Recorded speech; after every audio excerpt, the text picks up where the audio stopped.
आयुक्तालय कॉलेज शिक्षा राजस्थान के प्लेटफॉर्म ज्ञान सुधा सक्सेस साथी में आपका एक बार फिर से स्वागत है। आइए आज हम करते हैं आरपीएससी असिस्टेंट प्रोफेसर के केमिस्ट्री पेपर 2 के कुछ एमसीक्यूज। पहला क्वेश्चन हमारी स्क्रीन पे है। इसमें पूछा गया है कि sodium salt of acetic ester को आयोडीन के साथ हीट किया जाता है और उसके बाद हाइड्रोलाइज किया जाता है, तो इनमें से कौन सा प्रोडक्ट होगा।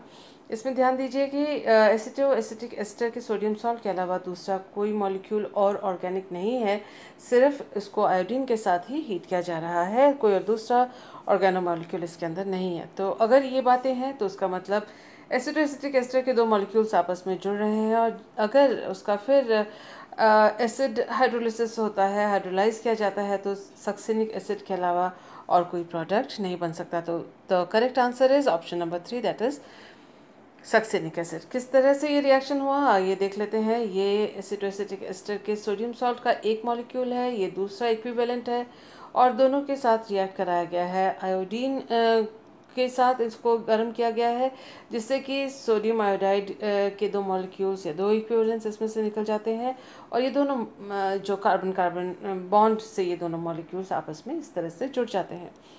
जब इसका हाइड्रोलिसिस किया जाएगा तो ये बॉन्ड्स टूटेंगे। ये मैकेनिज्म नहीं है, ये शॉर्टकट में याद रखने के लिए इस तरह से लिखा हुआ है, और आप देख सकते हैं कि इसके नतीजे, जो हाइड्रोलिसिस किया जाएगा उसके नतीजे से यहाँ पर एसिटिक एसिड के दो मॉलिक्यूल्स आ जाएंगे, साथ ही ये सक्सिनिक एसिड का मॉलिक्यूल बनेगा as a product of this hydrolysis, और ये दो अल्कोहल के मॉलिक्यूल्स बनेंगे। सो जो हमारा ऑप्शन था सक्सिनिक एसिड का, वो सही था। ऑयल ऑफ हेमलॉक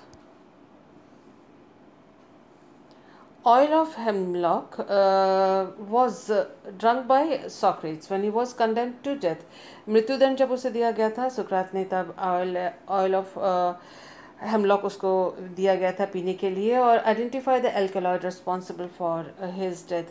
तो इन चारों जो एल्कलॉइड्स है उसमें से किस से उसकी मृत्यु हुई थी, यानी पूछा गया है कि ऑयल ऑफ हेमलॉक में, हेमलॉक के तेल में क्या था। हेमलॉक का बॉटनिकल नेम ये है, और इससे जो तेल निकलता है या उसका इसमें से जो एक्सट्रैक्ट निकलता है वो टॉक्सिक होता है, और टॉक्सिसिटी या उसका विषैलापन पिपरिडीन के एल्कलॉइड्स की वजह से होता है, जिसमें से खास होते हैं कोनीन। तो इसमें से जो हमें चॉइस दिया गया है, cocaine is wrong answer, morphine गलत है, क्विनीन गलत है, और कोनीन इज़ द करेक्ट आंसर। तो option number 3 is the right answer for this question. इससे पहले कि हम नेक्स्ट क्वेश्चन करते हैं, याद कर लेते हैं विल्किंसन्स कैटलिस्ट के बारे में। विल्किंसन कैटलिस्ट यानी क्लोरोट्रिस ट्राइफिनाइल फॉस्फीन रोडियम ये रहा, और ये एक होमोजीनियस कैटलिसिस के लिए और ऑल्फिन यानी अनसैचुरेटेड कंपाउंड्स के हाइड्रोजनेशन के लिए इसको यूज़ किया जाता है। ये हाइड्रोजनेशन का मैकेनिज्म दिखाया गया है। ये रहा हमारा कैटलिस्ट, विल्किंसन कैटलिस्ट, जो कि एक होमोजेनियस कैटलिस्ट के रूप में यूज़ किया गया है।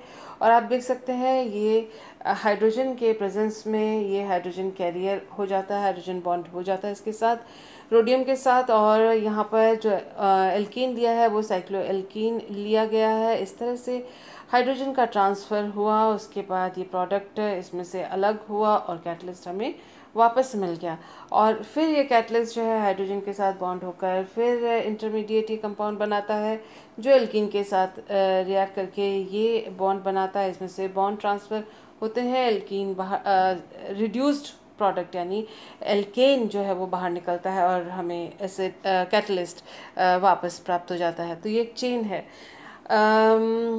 क्योंकि कैटलिस्ट जो है अभिक्रिया के बाद पुनः हमें एज सच जैसा था वैसा ही प्राप्त हो जाता है।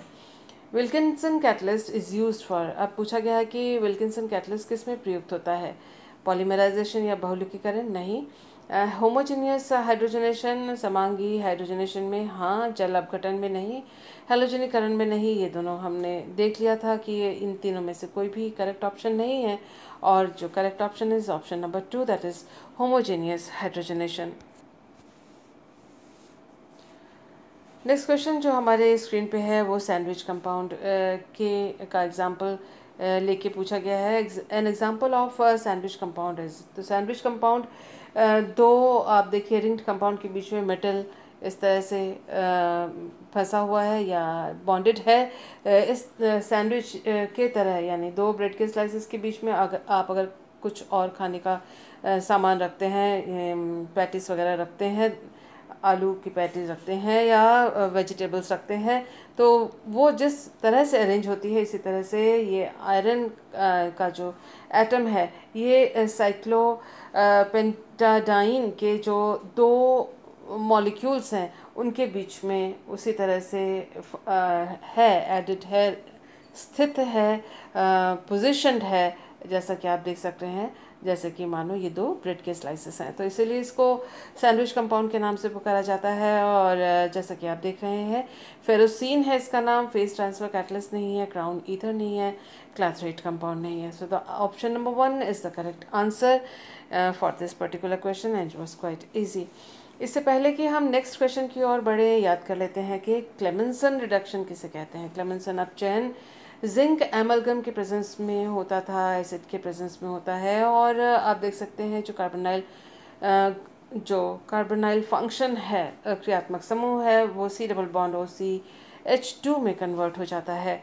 इसके साथ ही हम देख सकते हैं कि दूसरे अगर डबल बॉन्ड किसी सबस्ट्रेट किसी मॉलिक्यूल में है और उसका क्लेमेंसन रिडक्शन करवाया गया है, तो जो बाकी जो मॉइटी है उसमें कोई रिडक्शन अपचयन नहीं होता, सिर्फ C डबल बॉन्ड O जो है CH2 में परिवर्तित हो जाता है। यानी क्लेमेंसन रिडक्शन जो है एक सिलेक्टिव रिड्यूसिंग एजेंट है, जो कि अगर दूसरे जो रिड्यूस होने वाले फंक्शनल ग्रुप हैं उनको रिड्यूस नहीं करता है, सिर्फ C डबल बॉन्ड O को वो CH2 में रिड्यूस करता है। याद कर लेते हैं हम लिथियम एल्यूमिनियम हाइड्राइड के द्वारा रिडक्शन का। यहाँ बहुत सारे कंपाउंड्स दिए हुए हैं। एपॉक्साइड जो कि अल्टीमेटली अल्कोहल में कन्वर्ट हो रहा है, एल्डिहाइड जो कि अल्टीमेटली अल्कोहल में रिड्यूस हो रहा है। उसी तरह से आप कीटोन को देख सकते हैं, एस्टर को देख सकते हैं, ये सारे अल्टीमेटली अल्कोहल में रिड्यूस हो रहे हैं। आप देख सकते हैं यहाँ एसिड जो कि अल्कोहल में रिड्यूस हो रहा है, सिर्फ ये जो नाइट्रोजन कंटेनिंग नाइट्राइल है या फिर एमाइड है वो एमीन में कन्वर्ट हो रहा है। उसी तरह से आप एजाइड देख सकते हैं RN3 जो कि RNH2 एमीन में कन्वर्ट हो रहे हैं। तो हमें ये याद रखना है कि एस्टर, कीटोन, एल्डिहाइड इत्यादि कार्बोक्सिलिक एसिड जो है वो अल्कोहल में कन्वर्ट या रिड्यूस हो जाते हैं लिथियम एल्यूमिनियम हाइड्राइड के द्वारा। याद कर लेते हैं हम बर्च रिडक्शन को। बर्च रिडक्शन में लिक्विड अमोनिया सोडियम के प्रेजेंस में ली जाती है और एक प्रोटॉन डोनर सॉल्वेंट यूज़ किया जाता है। इसमें कॉन्जुगेटेड सिस्टम जो होते हैं उनका रिडक्शन होता है। ख़ास तौर से अगर हम बेंजीन की बात करें तो आप देख सकते हैं वो साइक्लोहेक्साडाइन में कन्वर्ट हो गया है और ये दोनों जो डबल बॉन्ड है वो फर्दर इसके द्वारा बर्च रिड्यूसिंग एजेंट के द्वारा रिड्यूस नहीं होते हैं। इसी तरह से हमने यहाँ नैफ्थलीन को लिया है। नैफ्थलीन का भी बर्च रिडक्शन किया है सोडियम, लिक्विड अमोनिया और इथेनॉल के प्रेजेंस में। आप देख सकते हैं कि जो कॉन्जुगेटेड डबल बॉन्ड वाले सिस्टम हैं उनका इस तरह से नॉन कॉन्जुगेटेड डबल बॉन्ड वाले सिस्टम में वो रिड्यूस हो गए हैं।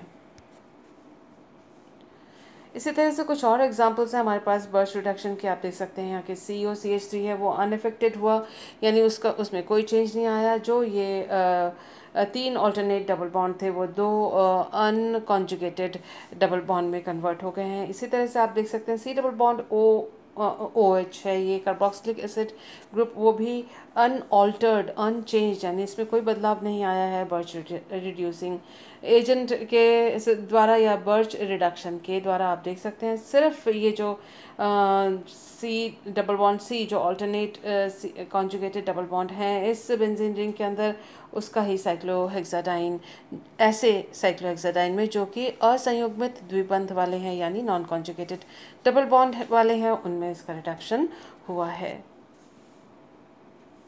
याद कर लेते हैं कि लिथियम एल्यूमिनियम हाइड्राइड, या लिथियम एल्यूमिनियम हाइड्राइड का चार्ट भी हमने यूज़ किया था और देख लेते हैं कि लिथियम एल्यूमिनियम हाइड्राइड में हम देख सकते हैं इस टेबल में कि ये ईजीएस्ट और ये डिफ़िकल्ट डिफ़िकल्ट जो है वो नाइट्रोजन वाले कंपाउंड्स जो हैं उनका जो रिडक्शन थोड़ा मुश्किल होता है, लेकिन आसानी से हो जाता है एस्टर का, एपॉक्साइड का, एल्डिहाइड का, कीटोन इत्यादि का। तो इस बात को हमें ध्यान में रखना है।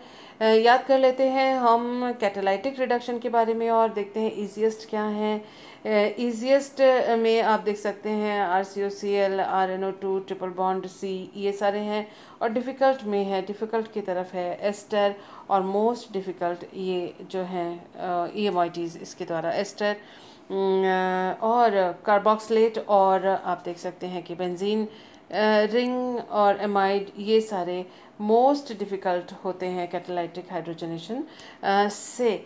तो यहाँ हम देख सकते हैं कि जो एस्टर है कैटालाइटिक हाइड्रोजनेशन के द्वारा उतनी आसानी से रिड्यूस नहीं होता।